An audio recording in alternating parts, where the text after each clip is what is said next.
Welcome. While this channel is pretty much solely dedicated to BeamNG, that is by no means the only driving game I've ever played, so I thought I'd go through my top 10 of all time. Some of these are probably very hot takes, so I'd love to hear your thoughts and your own lists in the comments. Starting at number 10 is Monster Jam Path of Destruction. This one's a monster truck game that just gets everything right for what it's trying to do. There's a great variety of game modes and arenas, and because you generally unlock better ones as you go along, not only is the progression both natural and engaging, but there's a lot of replay value in trying to beat your high scores. In 9th place is Forza Motorsport 6. When this came out, it was the most real racing experience I'd ever felt, even through a controller. There's a great variety of racing cars and high-end performance road machines, but the touring cars are the most fun, especially with how great this game is at slightly dirty close-quarters racing. Given the hiatus that mainline Gran Turismo was on at the time, I could call this the best racing experience of its time outside of hardcore sims. Speaking of, at number 8 we have Gran Turismo 2. This one is a classic, the oldest game on the list. I thought about putting GT1 here, as that's the one I've played more, but when I thought about it, it had to be 2, as that takes the first game's formula and expands it to incredible scale. 600 cars on the PS1, including a lot of unique European models, more tracks, more events, but the same great physics engine as before. There's a good reason why this game has endured and now has a thriving modding community even at 26 years old.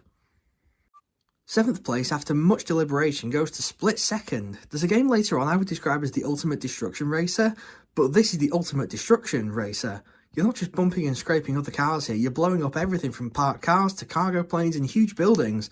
Although the destruction is all very scripted, it never loses its edge. The physics are very much of the tap brake to drift arcade variety, but it feels weighty and intuitive. Although the main campaign is not the longest, I managed to get through every event in about 7 hours. There's a lot of replay value, particularly if you didn't beat the really rather tricky detonator events first time. Split Second also has one of my favourite original soundtracks. It properly pumped up action film music that complements the gameplay well and makes for a thrilling experience.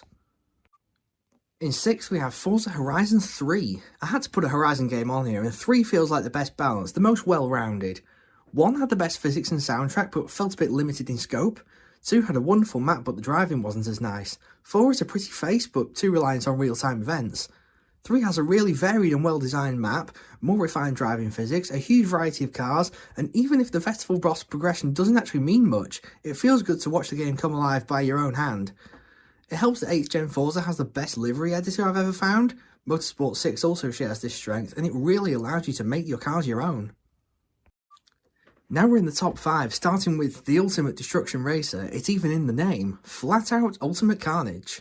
This one refines the formula laid out by the first 2 Flat Out titles. In essence, it's a remaster of the already epic Flat Out 2, and adds a whole host of new stuff in the Carnage mode, including a range of events based on other sports. The regular tracks are so well designed that even though there's not actually that many, the campaign never feels dull despite its repetition. Incredible vehicle damage for its time, so many destructible objects that make the game's world feel alive, and while the soundtrack isn't that varied either, being all 2000s rock music, it all fits so well. In 4th place we have something a bit different, Driver San Francisco.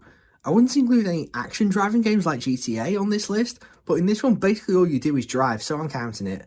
The shift mechanic that basically allows you to change cars by taking over the driver's body is a really interesting idea, and the story not only works with it, but uses it in a very natural way.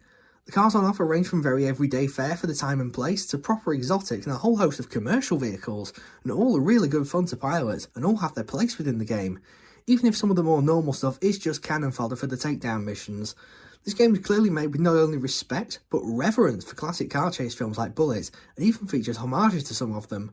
Something else fun to note, the soundtrack to this game was composed by Mark Canham, who also did the OST for Split Second, so yeah, shout out to him. Top 3 now, starting with Burnout Paradise, the final mainline Burnout game, taking its fast-paced action into an open world with events being placed at every junction around a huge map. Even at the insane speed you'll usually be driving, this map feels massive. The driving mechanics are very much a refinement of what you found in previous titles, but the inclusion of multiple boost types is good for the gameplay variety. All the events use the open world really well. In races, for instance, the game will try to guide you down the shortest route using road signs, but you can go your own way.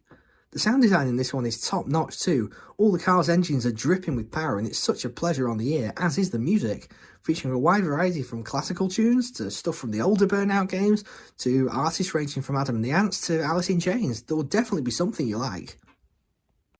At number 2, we have Forza Motorsport 4. I would say this game not only has my favourite car list of all time, but also my favourite car progression system.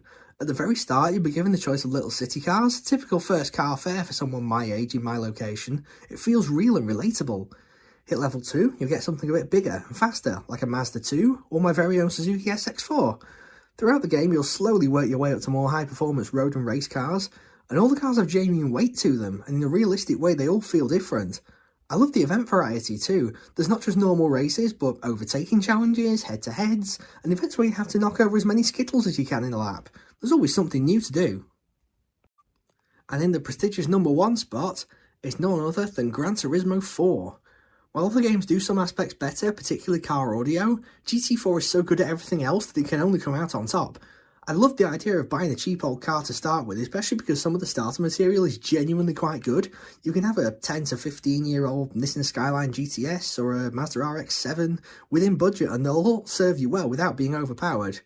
Upgrades are plentiful and they are pricey, but it does make you think long and hard about what you want to do. There's a lot of event variety and most cars are good for something, even if they'll need tuning to be competitive.